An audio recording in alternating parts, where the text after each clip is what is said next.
Hello there, viewers, and welcome back to another repair show on my YouTube channel, courtesy of me, Venture Late.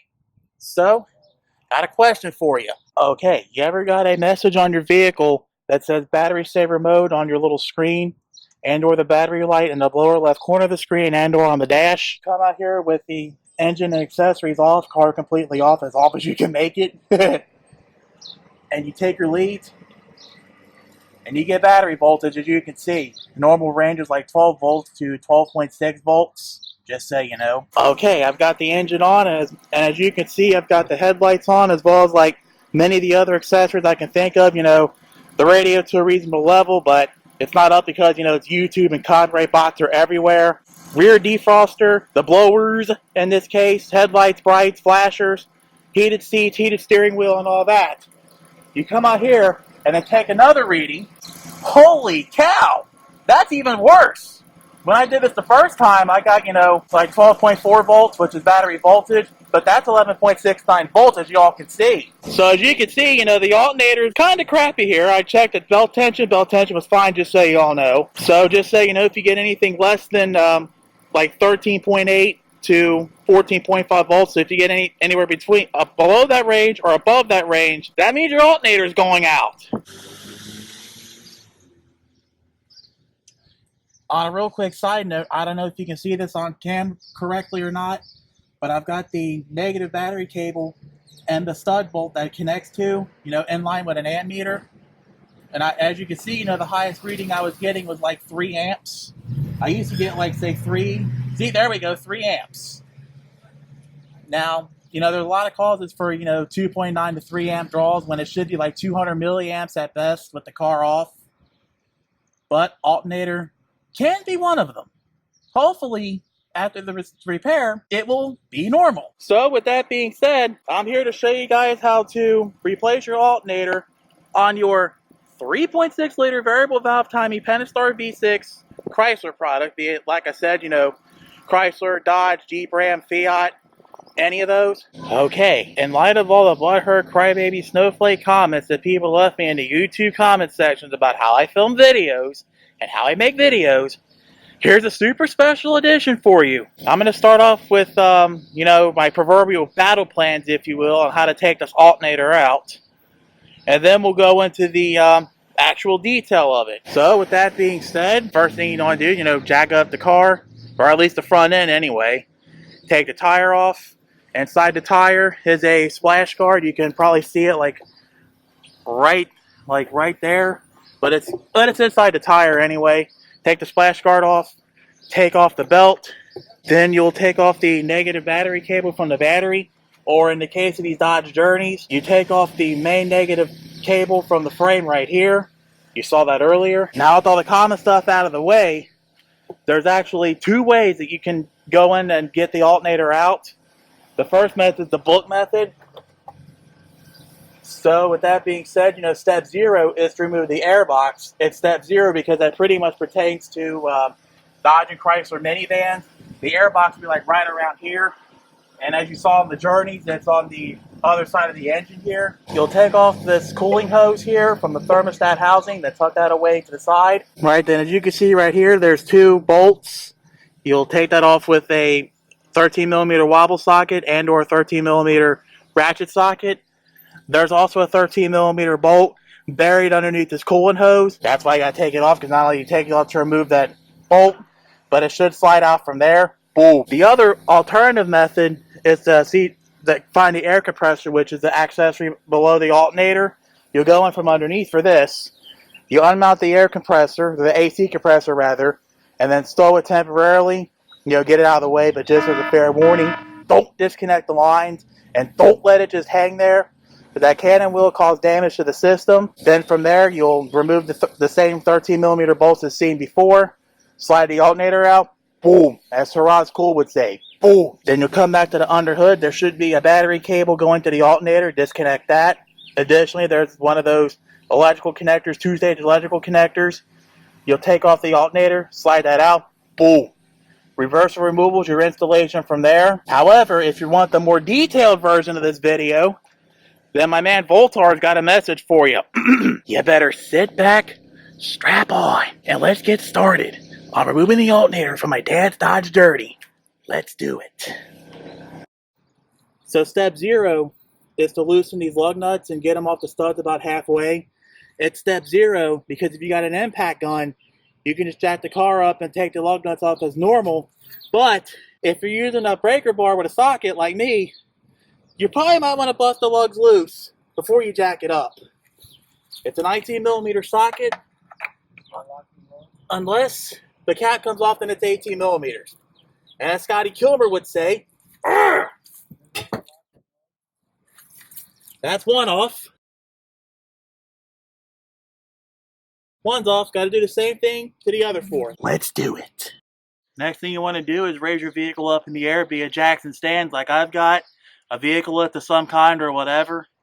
Don't use ramps. They won't be of any help to you. Just remember to make sure your load is even, square and secured, parking brake on, and your back wheels are chopped off. Or chopped back rather, with blocks. The ascender blocks, concrete blocks, or these little ramp blocks here. Because your safety matters on my channel. Remember, as Taraz would say, safety is #1 priority. It's there on his channel, and here too. I care about your safety. Then, as I said earlier, if you have an impact gun, go ahead and loosen the lug nuts and get those off.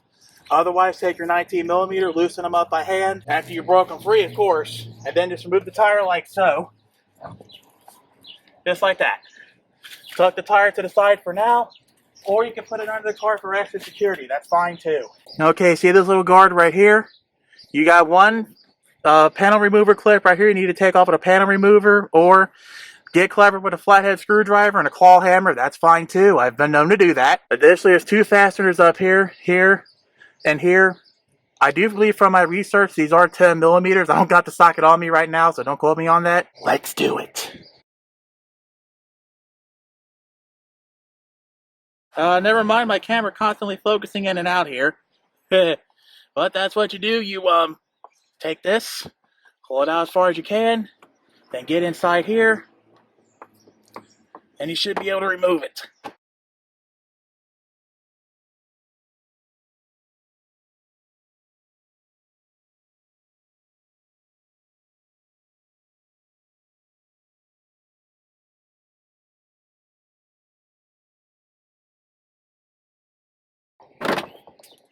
Yay! As the meme goes, this ain't the airport. No need to announce your departure. After a little bit of fighting, we got it out. Right then, as a tip here, you could always take some WD-40 or some white lithium grease, spray it in here. It'll help lube it up and make it easier to remove next time. Hey guys, hey, remember that wobble 10 socket I had? Woo, I remember. Well, it's the only one I got right now. But in any case, it indeed is a 10mm socket. You don't need a wobble socket, but that's all I got to work with. So we're going to remove those 2 fasteners up here now. They are 10mm. Let's do it.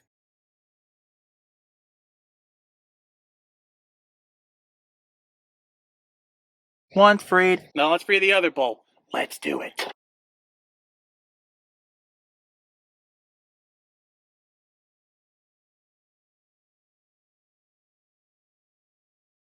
Out, I win.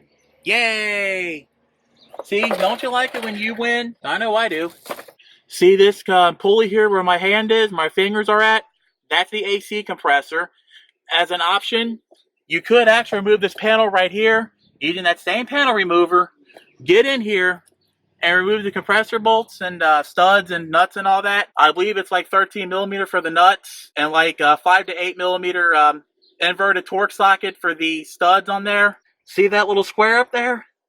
That's a provision for a 3/8 inch ratchet or a breaker bar. So you want to put one of those in there, loosen the belt up, and take it off somewhere, preferably either on the alternator or on the AC compressor. I'm sorry I can't show you this on cam because it's in at a weird angle and I kind of need my ratchet in there, but let's do it. Okay, so off cam, we took the belt off. I also took the hose off. If you want to know how to take the hose off, it's that simple. Get a hose clamp pliers, put it on the hose clamp, struggle with it for a little bit, boom, just like it was on the thermostat project. Then after that, you just catch it in a catch can or refill your coolant later. That's fine too. In any case, I also found out, thanks to my buddy Jerry, that if we just, go in here, take the hose off, Then you can actually get to the alternator by hand here and have a helper with the breaker bar down there. Then you can free the belt from the alternator and all that. I've already done this before since the battery was dying anyway, but you want to take the negative battery cable from the battery, or in this case, take the battery cable off the frame. It's a 15mm nut. This is a deep well nut unless you can get like a socket in between regular and deep in there, so you don't, worry about stripping the little hex head, then by all means, have at you. But otherwise, that's a 15mm deep socket. And this is a fair warning. If you don't disconnect this and you drop the alternator on the engine or something, you could risk frying the fusible link, which is probably inside the battery cable. Because I didn't see one in the box here like it is on old Subarus and Toyotas from like 15 years ago. So do be aware of that. Then for easier access, you'll pull this engine cover off. It simply just rips right off. It just rips right off. Then from there, right where my finger is, if you can see that, that's one 13mm bolt. There's the other one right here. Right down here, you can't see it from up here, but there is a 13mm bolt right there. See it right there? It was hiding behind the belt and the water hose this entire time. So like I said, you get in with a 13mm ratcheting box wrench. It's 13mm either way. Let's do it.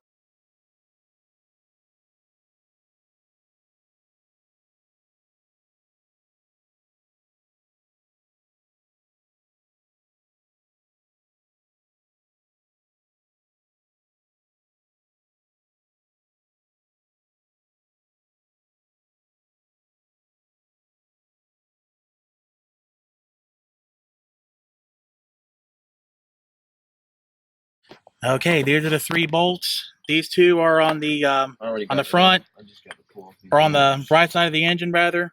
These 2 on the right side as you're facing it. And then this is the part where you're facing the right front tire.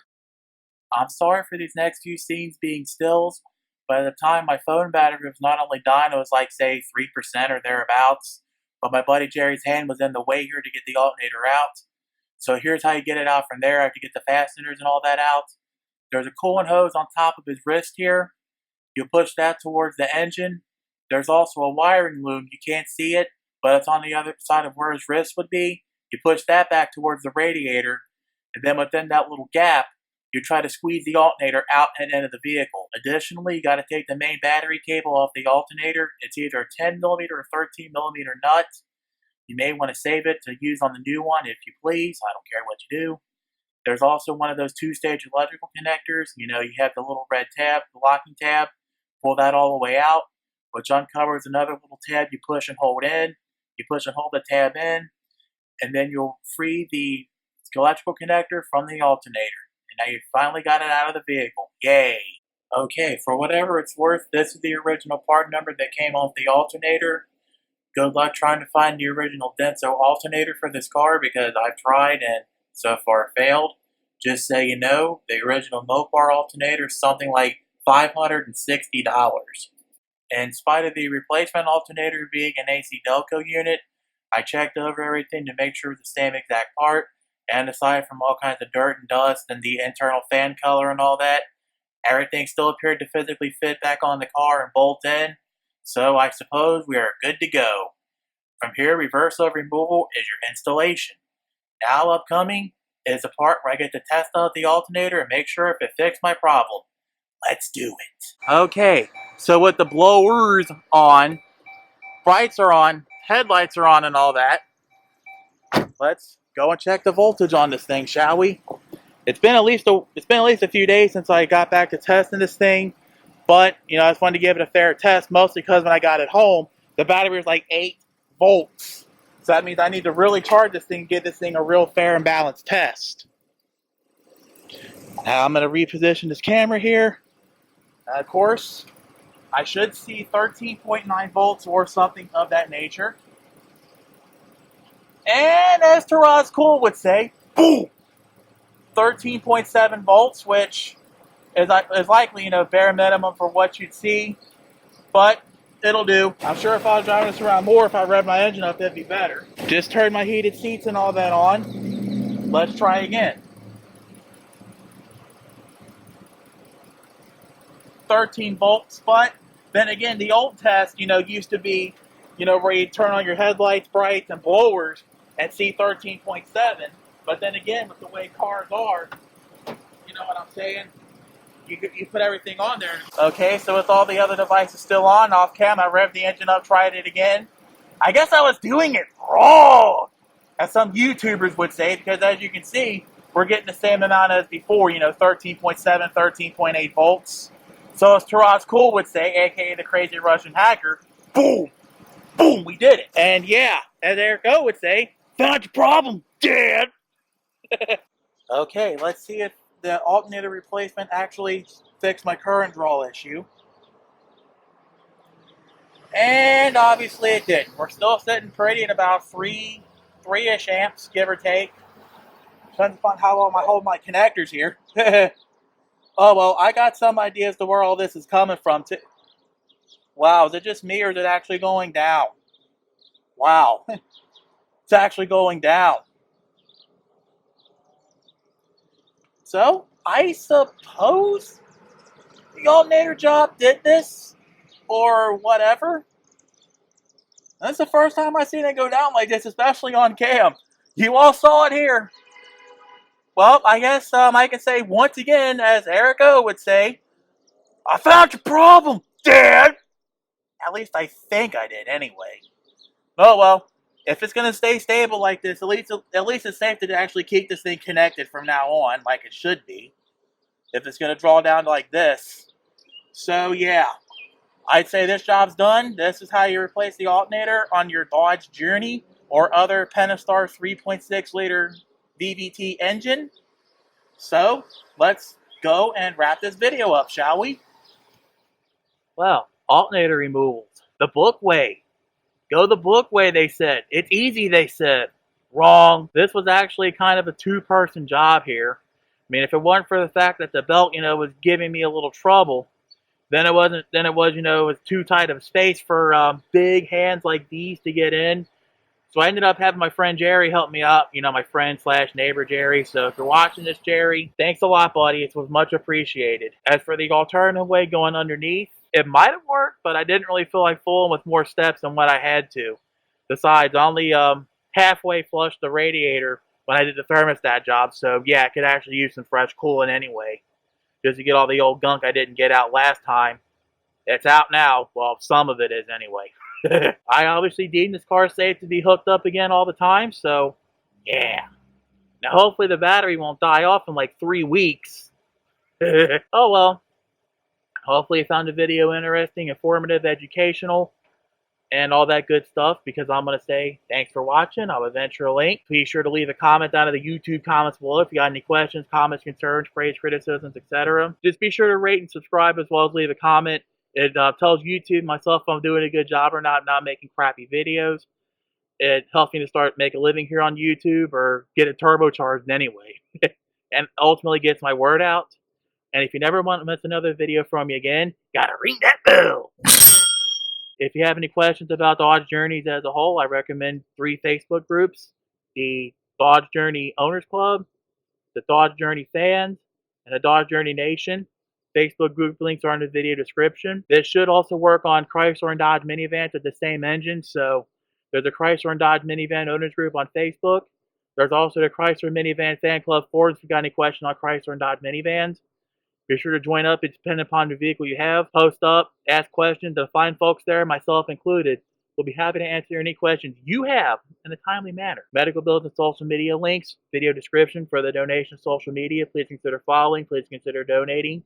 Any amount helps out, and as Games for the Grave would say, it'll keep this channel and myself alive and undead. And as always, we're going to sign off with the wise words of wisdom from Eric the Car Guy, reminding you guys to be safe, have fun, and of course, stay dirty. And as Eric O would say, viewers, if I can do it, you can do it. Take care. Thanks for watching. Thanks for your support, past, present, and future. And see you all for the next video.